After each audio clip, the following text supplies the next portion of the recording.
Halo adik-adik remaja GKI Kedoya, apa kabar kalian di hari ini? Semoga hari ini kalian mendapatkan berkat dan damai sejahtera dari Tuhan. Ini adalah video sekam remaja pertama kita. Jadi, mari kita siapkan hati dan pikiran kita untuk kita mendengarkan firman Tuhan di hari ini. Sebelum kita membaca dan merenungkan firman Tuhan, mari kita bersatu di dalam doa. Kita berdoa. Tuhan yang penuh kasih, biarlah kami memulai renungan di hari ini dengan penyertaan-Mu. Ketika kami akan membaca dan merenungkan firman-Mu, biarlah Roh Kudus yang memimpin dan membimbing kami dalam kami membaca dan merenungkan firman Tuhan di hari ini. Di dalam nama Tuhan Yesus kami berdoa. Amin. Adik-adik yang terkasih, ayat Alkitab kita di hari ini diambil dari Lukas pasal 19, ayat 1 sampai ayat yang ke-10. Sekali lagi, Lukas pasal 19, ayat 1 sampai dengan ayat yang ke-10. Saya akan membacakan untuk kita semua. Lembaga Alkitab Indonesia memberikan judul Zakheus. Yesus masuk ke kota Yeriko dan berjalan terus melintasi kota itu. Di situ ada seorang bernama Zakheus, kepala pemungut cukai, dan ia seorang yang kaya. Ia berusaha untuk melihat orang apakah Yesus itu. Tetapi ia tidak berhasil karena orang banyak, sebab badannya pendek. Maka berlarilah ia mendahului orang banyak, lalu memanjat pohon ara untuk melihat Yesus yang akan lewat di situ.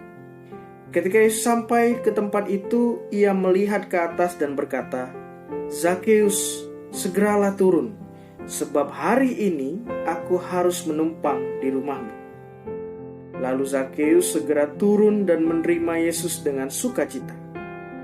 Tapi semua orang yang melihat hal itu bersungut-sungut, katanya, "Ia menumpang di rumah orang berdosa." Tetapi Zakheus berdiri dan berkata kepada Tuhan, "Tuhan, setengah dari milikku akan kuberikan kepada orang miskin. Dan sekiranya ada sesuatu yang kuperas dari seseorang, akan kukembalikan 4 kali lipat." Lalu Yesus berkata kepadanya, "Hari ini telah terjadi keselamatan kepada rumah ini, karena orang ini pun anak Abraham. Sebab anak manusia datang untuk mencari dan menyelamatkan yang hilang." Yang berbahagia ialah orang yang mendengarkan firman Tuhan dan melakukannya dalam kehidupannya sehari-hari. Amin. Adik-adik yang dikasihi Tuhan, tema kita hari ini adalah Tuhan menyapamu. Bicara soal disapa, kita punya respon yang berbeda saat disapa oleh orang lain. Ketika yang menyapa kita adalah orang yang kita kenal, kita kemudian akan menyapa balik orang tersebut dengan penuh kehangatan dan keramahan. Tetapi apabila yang menyapa kita adalah orang yang tidak kita kenal, maka respon kita akan berbeda. Yang pertama, kemungkinan kita akan bertanya kepada orang tersebut dari mana dia mengenal kita, atau bisa juga kita memilih untuk menjauh dari orang itu dan meninggalkannya begitu saja. Pertanyaannya kemudian adalah bagaimana ketika yang menegur kita itu adalah orang asing, tapi si orang asing itu adalah orang terkenal, dan kita terkagum-kagum pada orang tersebut. Tentu perasaan kita akan bahagia dan penuh dengan sukacita. Misalkan suatu saat kalian bertemu dengan Pak Basuki Cahayapurnama di sebuah mall. Tiba-tiba bapak tersebut memanggil nama kalian. Contohkan saya ya. "Aldo, apa kabar dok?" Sontak dong saya terkejut. Bagaimana mungkin seorang Basuki Cahayapurnama tahu nama saya? Tapi ketika saya dipanggil seperti itu, ada rasa kebanggaan dalam diri saya sendiri. Atau dalam bahasa gaulnya, saya meleleh pada waktu itu. Dan bisa dibilang selama seminggu ke depan mimpi saya akan indah gitu ya. Karena saya dipanggil oleh orang terkenal, apalagi orang yang saya kagumi. Nah, adik-adik yang terkasih, demikian jugalah perasaan Zakheus adik-adik. Adik-adik semua tahu bahwa Zakheus dikatakan dalam kitab suci kita adalah kepala pemungut cukai. Pemungut cukai zaman sekarang sebutan bagi pemungut pajak. Yang namanya kepala pemungut cukai pasti bergelimbangan harta. Dan itu juga dikatakan oleh teks kita, ia kaya. Tapi kaya bukan jaminan diterima oleh orang lain adik-adik. Apalagi kemudian pekerjaan pemungut cukai itu menjadi pekerjaan yang sangat berdosa bagi bangsa orang Yahudi. Kenapa bisa demikian? Karena pemungut cukai seringkali menindas orang lain. Makanya kemudian ketika ada orang Yahudi yang bekerja sebagai pemungut cukai, seluruh komunitas Yahudi akan memandang dia hina. Dan itulah yang terjadi pada Zakius. Ketika dia hendak melihat Yesus, orang-orang tidak menyapa dia sama sekali. Orang-orang menganggap dia tidak ada. Orang-orang menganggap dia bukan siapa-siapa. Tapi yang menarik adalah Yesus menyapanya ketika dia melihat Zakius di pohon ara. Bukan hanya sekedar menyapa, bahkan dikatakan dalam kitab suci kita, Yesus tinggal di dalam rumah Zakius. Cara Yesus menyapa Zakius membawa perubahan besar dalam kehidupan Zakius. Ia tidak hanya merasa diterima oleh orang yang ia kagumi, tapi ia juga diterima di dalam kerajaan surga. Makanya kemudian ketika ada orang yang mencibir semangat baru yang sudah dia dapat dari sapaan Yesus, dia kemudian melakukan sebuah aksi nyata.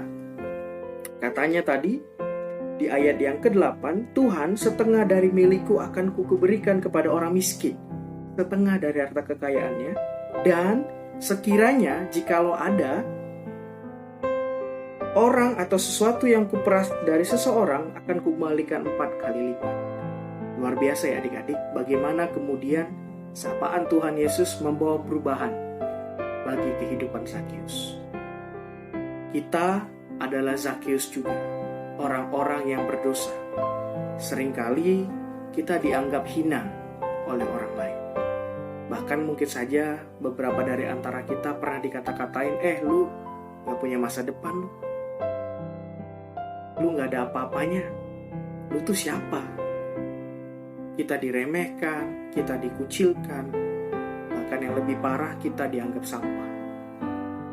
Tetapi hari ini adik-adik, Yesus menyapa setiap kita. Apa yang dikatakan oleh Yesus kepada Zakius adalah juga sapaan kepada kita.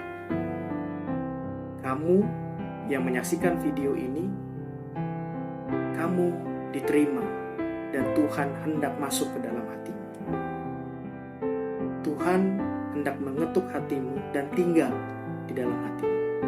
Pertanyaan yang kemudian adalah, apakah kita menerima sapaan itu dan menerima dia dengan penuh kehangatan di dalam hati kita? Mari kita renungkan bersama-sama.